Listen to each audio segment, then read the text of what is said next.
దేవునికి స్తోత్రము. అనుదిన దేవుని వాక్య ధ్యానమునకై ఈరోజు 2026 సంవత్సరము జూన్ నెల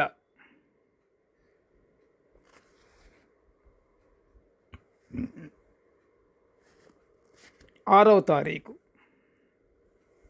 ఈరోజు దేవుని ధ్యాన వాక్యము పరిశుద్ధ గ్రంథము నుండి పేతురు వ్రాసిన మొదటి పత్రిక 1వ అధ్యాయము 24వ వచనాన్ని మనం ధ్యానించుకుందాము. గడ్డి ఎండును, దాని పువ్వును రాలును, అయితే ప్రభువు వాక్యము ఎల్లప్పుడూ నిలుచును. ప్రియ దేవుని బిడ్డలారా, వాక్య ధ్యానమునకై సిద్ధపడి ఉన్న మీ అందరికీ క్రీస్తు ప్రభువు వారి ప్రశస్త నామములో దీవెనలు శుభములు కలుగునుగాక. ఈరోజు ధ్యాన వాక్యము నిరంతర జీవము గల దేవుని వాక్యము గురించి మనము ధ్యానించుకుంటున్నాము. యేసు ప్రభు వారి గురించి, ఆయన బోధించిన దేవుని రాజ్యం గురించి వివరించేదే సువార్త. సువార్త ప్రకటించుడి. వింటున్నాం కదా ప్రతిసారి, సువార్త ప్రకటించుడి. సువార్త అంటే ఏమిటి? యేసు ప్రభు వారి గురించి, ఆయన జననము, ఆయన మరణము, ఆయన పునరుద్ధానము గురించి మనము తెలుపుచూ, ఆయన బోధించిన దేవుని రాజ్యం గురించి కూడా వివరించాలి. అదే సువార్త. ప్రభువును నమ్మి ఆయన బోధించిన సువార్తకు లోబడేవారే దేవుని కుటుంబము, దేవుని బిడ్డలు. ప్రియ దేవుని బిడ్డలారా, అపొస్తలుడైన పౌలు గారు అనేక సంఘాలకు రాసిన పత్రికలలో రక్షణ అతి ప్రాముఖ్యమైనదిగా సూచిస్తున్నాడు. పాపము నుంచి, దుష్టుని నుంచి దేవుడు మానవులను విడిపించిన విధానమే రక్షణ.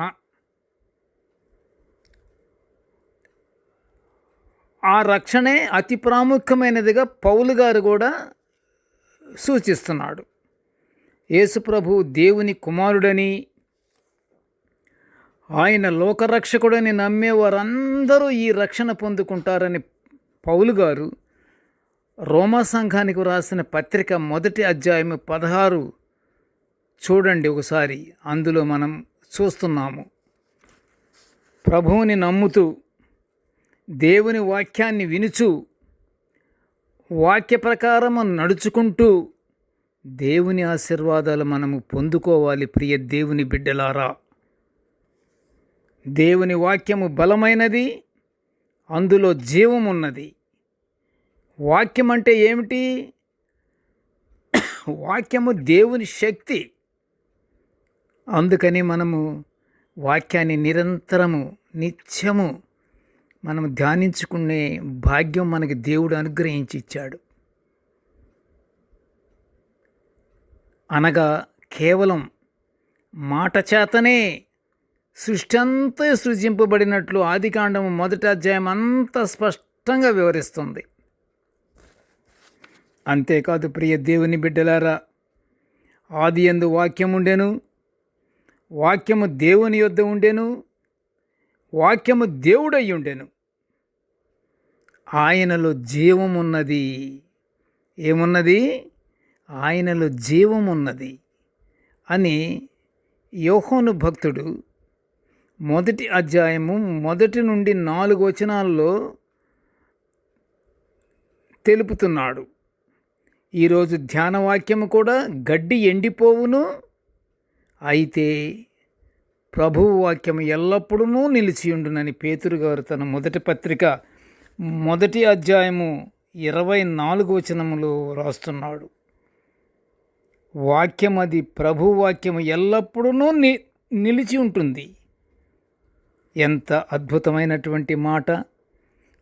కనుక మనము నిత్యము దేవుని వాక్యాలు మనం చదువుకుంటూ ఉండాలి, మనం ధ్యానించుకుంటూ ఉండాలి. అంతేకాదు ప్రియ దేవుని బిడ్డలారా, సర్వ శరీరులు గడ్డితో పోల్చి చెప్తున్నాడు. సర్వ శరీరులు గడ్డితో సమానము. ఎట్లంటే గడ్డేమో ఎండిపోతుంది కదా, కానీ నిరంతర జీవము గల దేవుని వాక్యము నిలిచి ఉంటుంది అని పేతురు గారు బోధిస్తున్నాడు.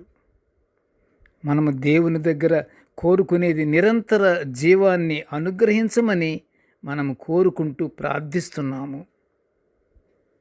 దేవుడు యెరూషలేములో స్థాపించే మూలరాయిగా ప్రభువును పోల్చి యెషయా గ్రంథము 28:16 చెప్తున్నాడు. చూడండి ఒకసారి. యెరూషలేములో స్థాపించే మూలరాయిగా ఆయన పోల్చబడ్డాడు. ఎవరు? మన ప్రభువారు, యేసుక్రీస్తు ప్రభువారు. ఆయన మూలరాయిగా పోల్చబడినట్లుగా మనం ఇక్కడ చూస్తున్నాము. ఆ ప్రకారంగా యేసు ప్రభువు మూలరాయి, యేసు ప్రభువారు మూలరాయి అని నమ్మేవారు సజీవమైన రాళ్ల వంటి వారు. ఆ రాళ్లతోనే దేవుణ్ణి మహిమపరిచే మందిరంగా కట్టబడుతుందని, ప్రభువులో మనము కూడా నీతి న్యాయాలతో ఉండిన ఎడల ఆత్మమూలముగా దేవునికి నివాస స్థలమయ్యుండుట సజీవమైనటువంటి రాళ్ల వంటి వారము గనుక ఆ రాళ్లతోనే మనము అలా ఉండటానికి మనం కట్టబడుచున్నాము అని పౌలు గారు ఎఫెసీ సంఘానికి వ్రాసిన పత్రిక 2:22 వివరిస్తున్నాడు. ప్రియ దేవుని బిడ్డలారా, కాబట్టి ప్రియ దేవుని బిడ్డలారా, మనమందరము దేవుని మందిర నిర్మాణానికి సజీవమైన రాళ్ళుగా మనము ఉండాలని, మన హృదయాలను మన మనసులను దేవునికి అప్పచెప్పుకొని మనము సజీవమైన రాళ్ళుగా మనల్ని చెయ్యమని, మనల్ని ఉండాలని దేవుని మనము ప్రార్థన చెయ్యాలి. నిత్యము ప్రార్థన చేయుచు దేవుని మందిర నిర్మాణానికి మనం ఒక రాళ్ళము, మనము ఆ సజీవమైన రాళ్లతో నిర్మించబడే మందిరానికి మనము రాళ్ళుగా ఉండాలి. ప్రియ దేవుని బిడ్డలారా, ప్రార్థన చేద్దాము, ప్రార్థన చేసుకుందాము. కృపగల తండ్రి, జీవముగల నాయనా, నీకు స్తోత్రములు. తండ్రి, నీ దివ్యమైన వాక్యాలను, నీ బలమైన వాక్యాలను, మహిమగల వాక్యాలను మేము నిత్యము ధ్యానించుకునే ఈ గొప్ప భాగ్యాన్ని మాకు అనుగ్రహించినందుకు నీకు ఘనమైన స్తోత్రములు నాయన. దేవా, నేటి వాక్య ధ్యానము వినుచున్న ప్రతి బిడ్డలను ఆశీర్వదించు నాయన. మేమందరము తండ్రి, ప్రతి ఒక్కరము నాయన, నీవు నిర్మించబోయే నిర్మాణానికి సజీవమైన రాళ్ళుగా మమ్మల్ని మలచమని ఈ మనములన్నీ యేసయ్య పుణ్యనామమున వినయముగా వేడుకొంచుంటున్నాము తండ్రి. ఆమెన్. దేవుడు మనల్నందరినీ బహుగా దీవించుగాక. Amen, amen, amen.